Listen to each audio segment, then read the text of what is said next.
All right, this is problem 2-88 in the Hibbeler second edition.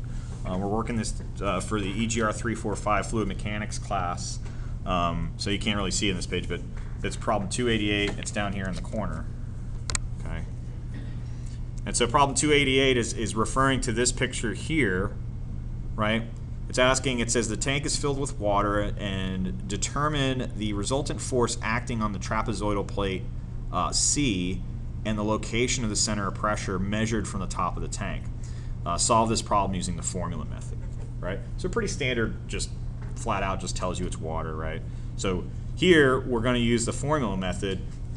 The interesting thing about this problem is that it might be using something you haven't worked with in a while, okay? And it's determining the I bar X for this shape, okay? There's no hard and fast rule when it comes to this trapezoidal shape, right? It's not as easy as like a triangle or a square or a circle. That's why I want to do this problem, is that we can use the formula method, which is pretty straightforward. The complexity of this problem comes in with, all right, how do I measure, how do I get this new I bar, okay? So this might be a review for some of you who haven't taken statics in a little while. This is kind of more of a statics problem, I would suggest. But it's using what we understand, okay? All right, so let's the knowns in this problem are fairly limited, right? It says it's water, right? So knowns. All right, we know it's water. And so I don't think there's really anything, we need to know gamma for water, right?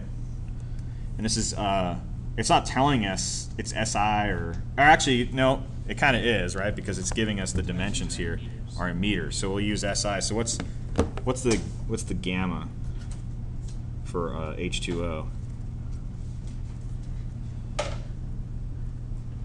This one you should know off the bat. It's the easy one to remember. I know the density. I don't remember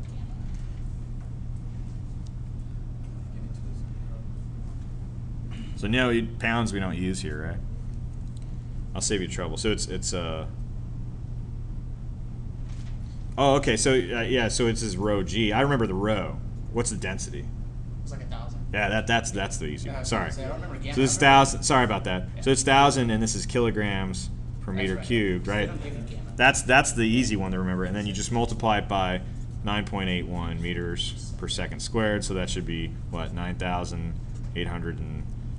It's not really 8 point. What's the digit after 1? You guys remember? I don't remember. We'll just assume it's 0. Like 9.80. And this should be newtons per newtons per not kilogram meter cubed, right? I forget this value. Anyway, so we have our gamma. That's really the only fluid property from water, and it gives us that shape, right? So I'll try my best to draw this out in an understandable way. Right. So this is a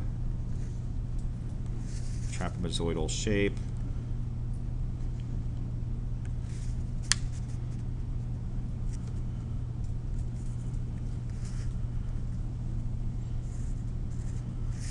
Okay, and it gives us some reference dimensions. Okay. So this is the depth to the top of the water, right? So this is kind of the top of the water here, and that's given as 3.5 meters. Then the bottom of this trapezoid to the top of the trapezoid, that's given as 1.5 meters. And then let's split this shape up into something we know. So I'm going to split it up into a rectangle and 2 triangles, right? And this helps out because this is 1 meter distance here, 1 meter, 1 meter, 1 meter. Okay. So that's what's given to us. Okay. So our unknowns, right, after drawing our picture, says to find the resultant force, Fr, and also find the center of pressure or the location of that, right? So Yp, right? So Fr and Yp are what we're looking for. Okay. So we've got our figure, we got our unknowns, the theory. We're using it tells us straight out to use the formula method, right? So Fr is equal to what? Gamma H bar. Yeah, so gamma of H2O times H bar times A, okay? And then Yp, what's our relationship for that? Y bar plus. Oh, okay, yeah. I usually think of it I bar first. I bar X over, what is it, Y bar A? Y bar A plus Y bar. Plus Y bar, okay? These are given to us these are straight from the textbook here. Okay. So this is the easy part, right? Once we get these values, we can plug and chug. It's finding these values that can be a little tedious, right? So let's think about this main shape here, okay? If we're wanting to find all the values here, to find the force, okay? Area, that one's pretty easy to do, right? We can find the areas of this. In fact, we could just plug that in and get that. H bar is going to take a little bit more work. It's not as easy, right?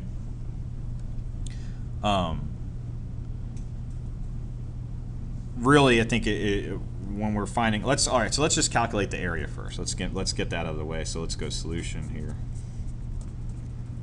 right? We can find the total area. Let's break this down.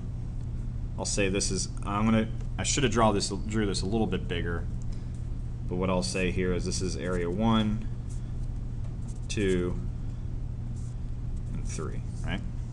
So there's a triangle at 1, a square at 2. There'll be a little bit more thorough, right? This is 2, that's 1, and that's 3.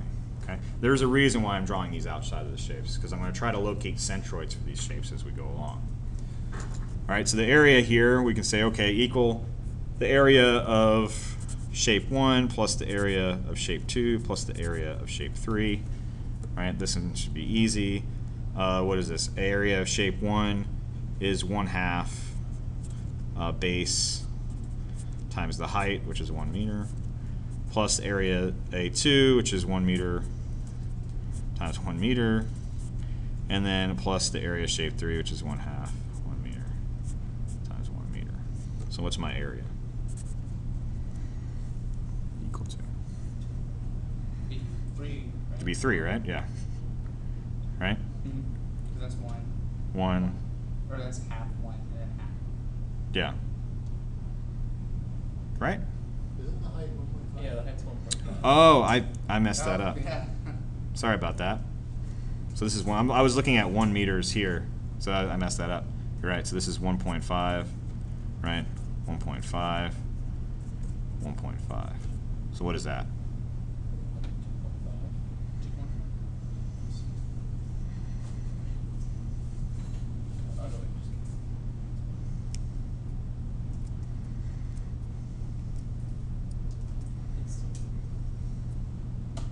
it's still 3. Yeah, it should be 3. 3 meters squared. Okay. We've got that,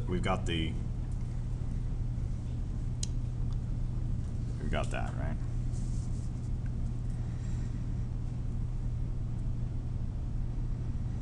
All right. Now, if we look at this and we say, okay, now we want to find Y bar, right? Or actually, we want to find H bar. But isn't H bar just equal to Y bar here? Because, right, the centroid, so the centroid of this shape is going to be somewhere here, right? This is like the centroid of the total shape. Total centroid. Right? That's centroid for the total shape because we've got the 2 centroids for the triangles and a centroid for the square. So if we want to find the centroid of that total shape, we have to say, okay, really the y bar for the total shape should be equal to the summation of the y bar for each shape multiplied by the area divided by the total area, right? And that will give us the location of this with respect to the top of the surface. So let's think about this. So we're going to need to figure out what the distance is for, let's do this, say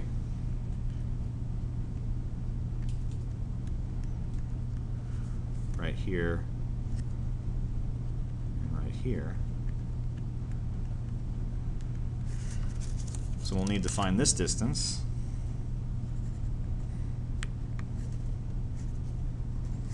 And we'll need to find this distance.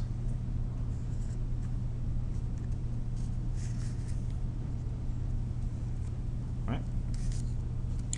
So this distance is the distance from this edge of the triangle. So what do we say the distance of the centroid is? It's 1/3 the distance of the base, right? Yes or no? I'm asking what this distance right here. Should be 0.5. It should be 0.5, right? This is 1.5 is the base of this triangle. So this distance right here should be 0.5 meters plus 3.5 meters, right? So this is equal to 4 meters. Okay. This distance then is half of this, right? So this distance is half of 1.5, so 0.75 meters plus 3.5 meters, which is what? 4.25 meters. Okay. So now we know the kind of y tildes for each of these shapes, so now we should be able to find the y bar for the total shape, right? Which will then give us the h bar. Then we'd be able to calculate our force right off the bat. Okay? So this is the once again, we're trying to find the location of the total centroid, right? Let me see if I can draw this out to make sense. What we're trying to calculate is the distance from this axis, right? Once again, we're looking at the axis at the top of the fluid. This becomes y bar, which is equal to h bar, right? This is the distance we're trying to solve for the total centroid. Is that clear? Yes. Okay. So we say this is equal to, all right, we'll sum up all the y bar a's, right? So we've got 2 of them for the triangles. So we'll treat the triangles first. We'll go to 2 times the y bar for the triangles were 4 meters. And then the areas for the triangles were 1 meter multiplied by 1.5 meters times 1/2, right? Because this would be like the area of the triangle, and this is the y bar for the triangle. And I'm running out of room here. Here, let me rewrite this.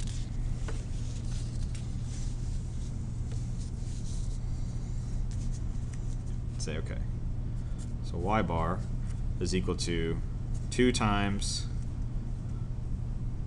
4 meters multiplied by 1/2 1 meter times 1.5 meters, right? That's the y bar A for the 2 triangles plus the y bar A for the big block in the middle, which we said was 4.25 meters multiplied by 1 meter times 1.5 meters. All of that over the total area, which we calculated was 3 meters squared. I got 4.125. What is it? 4.125. That's correct. Okay.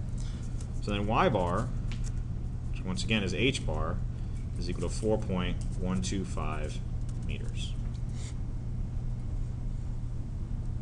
Okay. Which is great. Now we have everything we need to calculate FR. Right? In fact, let's just get that out of the way. Say, all right, then FR, which is equal to gamma for H2O multiplied by H bar times area, which is equal to gamma we said was 9,810 Newton per meters cubed. And that's multiplied by h bar, which is 4.125 meters, multiplied by an area, which is 3 meters cubed, or 3 meters squared, right? So the meters should cancel out here, and then we're left with newtons. So what's my resultant force? 121 kilonewtons. Was that? 121 kilonewtons. That sounds correct. 121 kilonewtons, right? So that's one answer. The other one needs a little bit more finesse, right?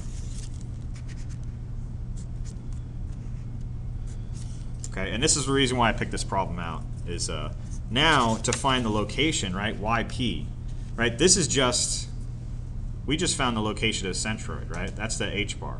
But if I were to look at this on the side, right, so if I was just looking at this plate, the trapezoidal plate on the side, right, and this is the top, right, this is where the, right, the distribution of pressure, I'm gonna bring it up a little bit. oh sorry, if I'm looking at the side, the distribution of pressure looks something like this, right? Right, this is the distribution of pressure on the side, okay? What we had calculated before is the centroid, right? This is the area centroid, right? That's the distance to this line here. That was the distance. That's the y bar, right? What we're trying to find is, we know now, we use the formula method to find FR, right? We use the formula method to find that force, which is great, but we're trying now to find the position with respect to this top portion, right? We're trying to find this, which is YP. Okay, so it's a fundamentally different distance. And the way we find that, right, we said was YP is equal to I bar X over Y bar A plus Y bar. We have Y bar already, right? Y bar, that's, once again, is still H bar, because this distance is, it's not at an angle, right? We need to find I bar X. Okay, so how do we find I bar X? Now, we know the centroidal axis, right, from the major part, but we don't know, right, there's no, if I look in the back of the book here, right, that shape doesn't show up on any of these pictures here, but the squares and the squares and triangles do. So we can use this relationship. How do we group up the I bars? Parallel axis theorem. Yeah, exactly. Parallel axis theorem, right? So I bar X, right, is going to be the I bar X prime, right? Right? Plus the area times the distance between, right, the axis that you're trying to find, right? So this is like our x-axis here and the centroidal axis. But here it becomes a little different, right? Because now we're looking at this thing and saying, okay, now we're trying to find just the I bar X of this shape, right? So if I had, this is my centroidal axis of the shape, right? It's almost like saying this is X here with the purposes of just this parallel axis theorem, right? This is the x-axis here. The parallel axes are these centroidal axes that you see on the shape. So it's not, I mean, we're eventually going to get it with respect to there, but what we're concerned with is the distance between these axes, right? Okay, so we can use the formulas for each of the shapes, right? But then we're going to be referencing these would be like my x prime axes, right? So that's the difficulty in this one, I think, is finding out, making sure you understand how to use the I bar X. Okay, so we know. Let's copy down kind of our I bar x axes, right? So we know that I bar, and I'm going to just write them down. I bar x for this block shape, right, is 1/12 base times a, or b times a cubed, right? So b times a cubed, we say, okay, for a rectangle, we know it's 1/12. I'm going to put base times height cubed, right? And then for a triangle, we have to think about what we're looking at here, right? So here we're kind of almost looking at, it's not really the I bar x, right? Because x here is looking at something different. It's almost like we're looking at this y term, right? It's 136, but we got to make sure we choose the right one, right? Which value is cubed here? So which value is going to be cubed? It should be this b term, right? So I'm going to say for a triangle, it's and this is I bar x prime, right? I bar x prime is equal to 1/36, and it's going to be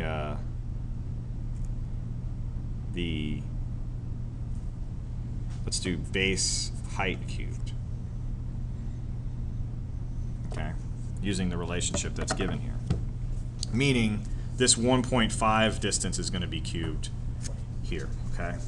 So these are the generic I bar x's. Then we just multiply it by their areas times the distance from the centroidal axes away. Yeah. Okay. So let's find out our ix using our shape here. So I guess this is kind of our governing equation here, right? Now we're trying to find I bar, because really I kind of put this here as just, but really we can use parallel axis theorem. You can group, you can sum these up, right? I can sum up the I bar x primes plus a d squared, right?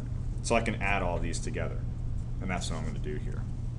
So we'd say, okay, the I bar x, is what we're solving for, is going to be equal to, and I'll do it generically first, I bar x of shape 1 plus the I bar x of shape 2 plus the I bar x of shape 3, right? And notice I didn't put primes here. I'm just saying that they're just the I bars that are set up, if they're with reference to the same axes.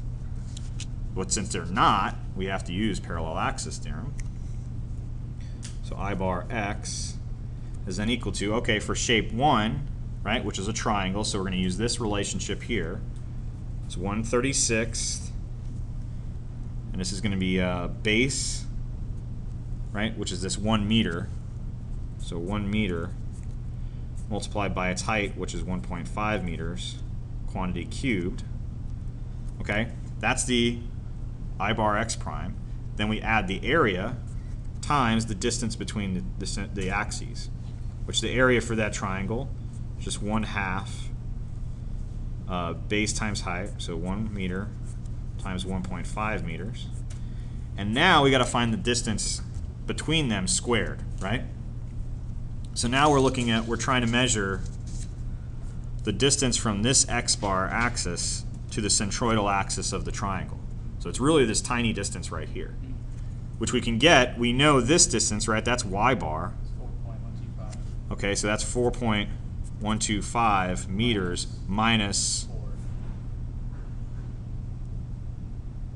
yeah, 4 meters, right? This is 4 meters down to this guy here, so this is 4 meters. That quantity squared. But here's the great thing about doing it this way. This is going to be the same thing as the third shape. So I could just say, all right, I'm going to multiply this whole thing by 2. Right? So that knocks off this one and this one. Then we're just left with the rectangle. So I'll add in, so I'm going to say plus. Now I'm going to look at, now using my equation for the rectangle, which is 1/12 base times height cubed.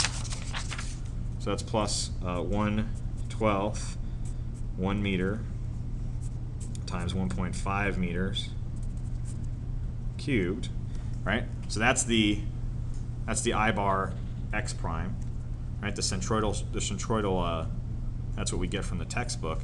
And then we're going to add in the area, which is just 1 meter times 1.5 meters. and then the distance between them squared, okay? So the distance between these two, now we're trying to find this distance, right? The distance from the x prime to this x-axis. So we know this, we calculated that's 4.25 meters minus this distance, which is what? Y bar, which is 4.125 meters. That quantity is squared. And that should be it. That should be the I bar x calculation. So now I'm going to ask you guys with your calculators at home to do the math here and give me what the I bar x is.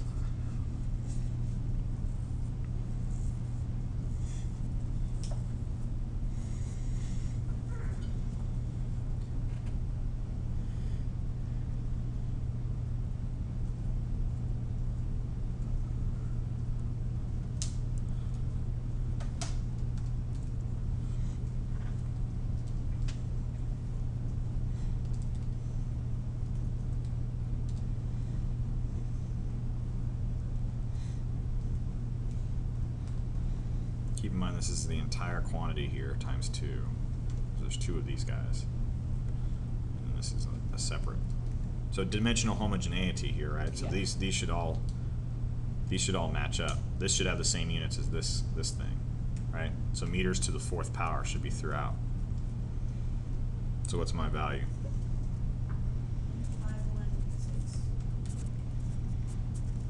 0.516 meters to the 4th power. All right, so 2 people. So that's our I bar x for this shape. Okay. And this is just basic application of parallel axis theorem. So this is something that's outside of the purview of this class, right? So it should have been something you do in statics. I don't think you use this. Do you calculate I bars in dynamics? Another No. one of those dynamics questions. We do a lot of mechanics. But yeah, it's an All right, so now we've got that. Now we could just straight up substitute, right? Yp is equal to, all right, here's our governing equation. So 0.516 meters to the 4th power, right? Divided by y bar, which is just 4.125 meters, multiplied by area, which is 3 meters squared, right? Plus 4.125 meters. 4.5. So Yp is then equal to 4.